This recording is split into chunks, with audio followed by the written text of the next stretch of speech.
In the world of watches, some watches are considered cool because of their historical relevance.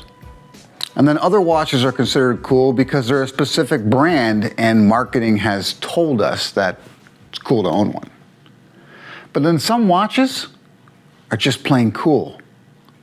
And this particular watch that I picked up at the Toronto Timepiece show, this is the Farr and Swit Wayfinder. It's not an expensive watch. It's considered inexpensive, really. But it's pretty cool because it's got something about it that's different that no other watch has. Let me tell you about it.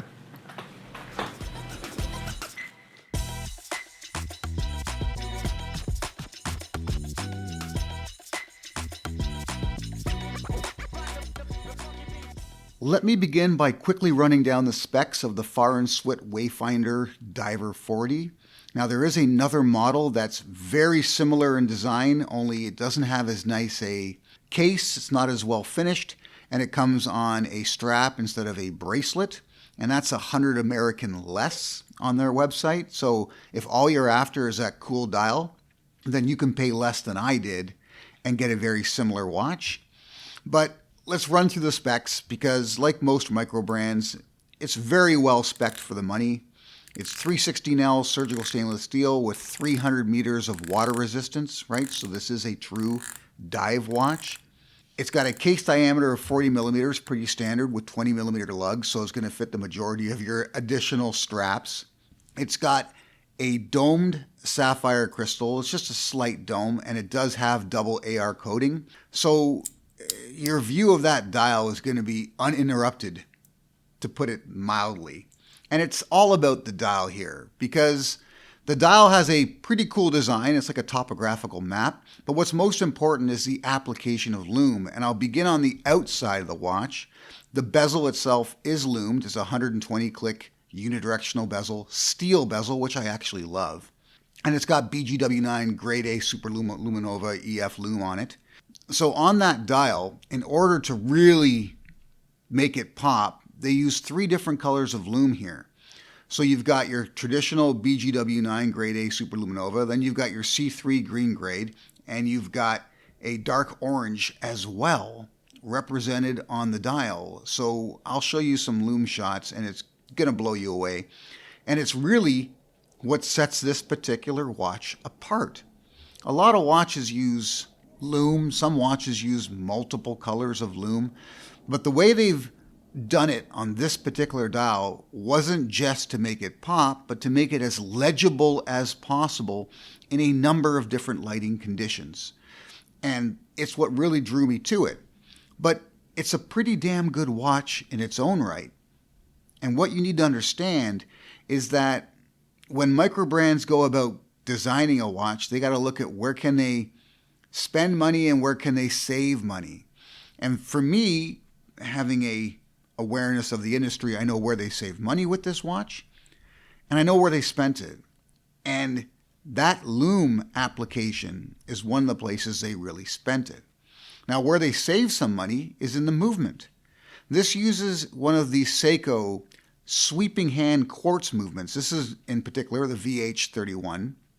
So it's a 3-hander with a relatively sweeping seconds hand to make it appear as though it's an automatic if you just sort of glance at it. If you look at it closely, you can tell it's not your traditional automatic, but you get the accuracy of a quartz with the appearance of an automatic.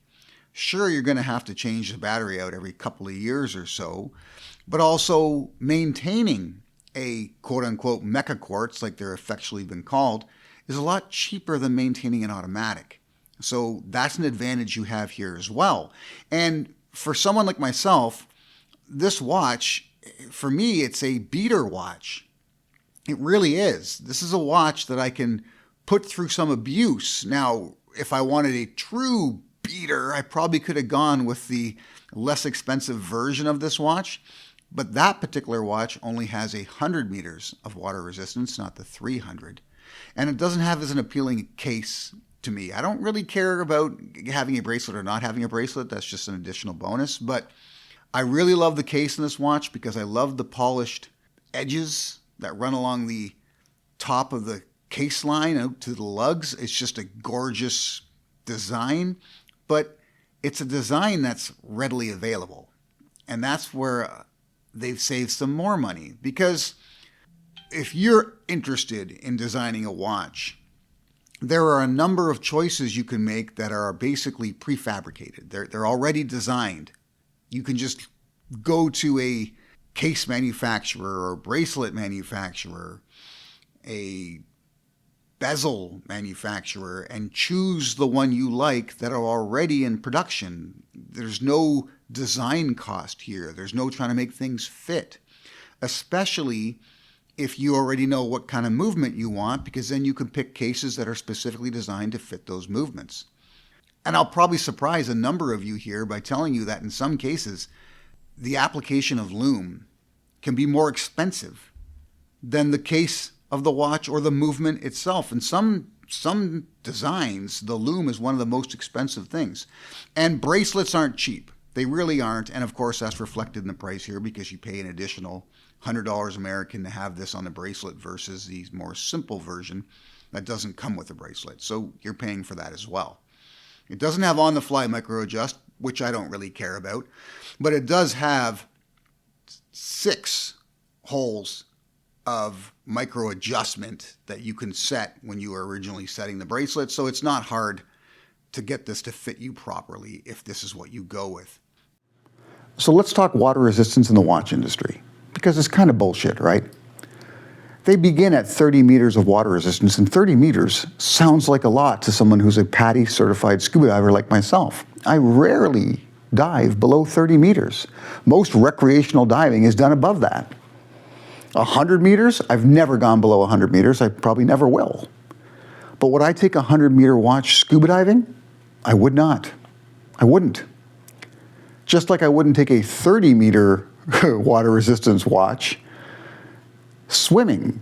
I mean, they tell you, oh, it's good for, doing the dishes. I wouldn't even do that, to be honest. And if it's vintage, I don't care what's printed on the dial. I'm not getting it wet, because you never know what's happened to those seals over time.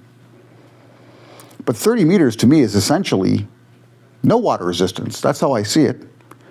And if you've had a watch with 30 meters of water resistance and had it get moist and fog up on you because of a humid day, then you'll understand where I'm coming from when you've left it in rice overnight because you're trying to get the fog off the inside of the crystal. So I hate the way water resistance is handled.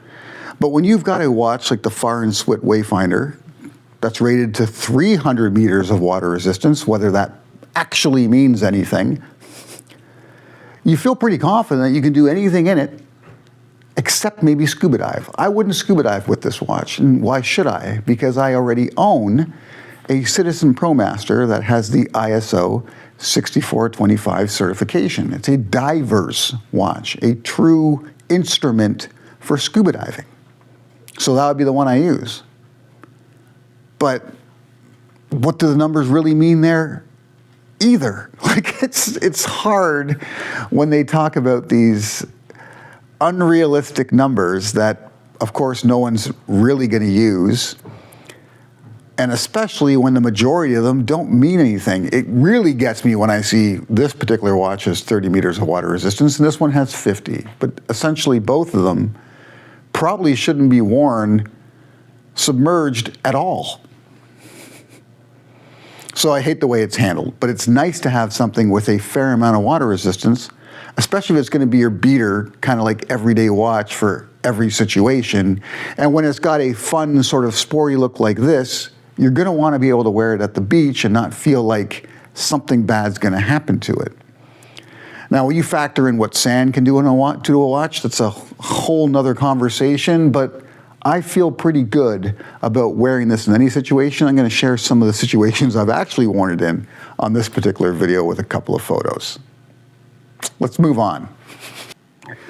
If it isn't completely obvious by now, I'm a fan of this watch. I'm pleased with my purchase, to say the least. And I hadn't even mentioned it yet in this video, but it goes without saying that buying it at the Toronto Timepiece Show, getting a chance to meet Adam Farrand and his father, Adam being one of the 2 primary owners of Farr and Swit. He is the Farr portion of the Farr and Swit combination, it makes it that much more special to me. It really does. And that's one of the nice things about buying a micro brand, is that you can get to know the people who are directly involved in creating something that you might hold dear. Something that definitely appeals to you at least.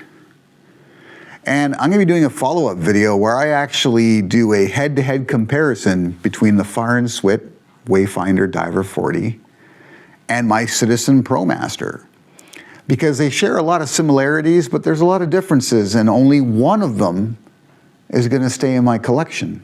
As you know, if you follow the channel, I only keep an 8-watch collection, and I can't have 2 beaters. One's enough.